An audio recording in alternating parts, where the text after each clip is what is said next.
create a new layer and stamp once, see if I'm happy with the placement.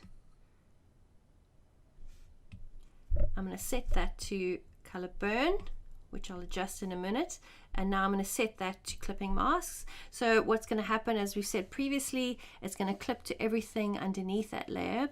So where people get a little bit confused sometimes, you'll see if we didn't clip it, the results are quite different, and it's still retaining its original shape, what the stamp originally looked like. But the minute we clip the stamp, it's going to take on the properties of the original underneath layer, and it'll take on all the imperfections and even the opacity. So sometimes people get confused and they can't understand why their stamp or their clipping mask doesn't look as strong as they wanted it to. It's because it's taken on all the properties that your original layer had, and that includes the opacity of that layer.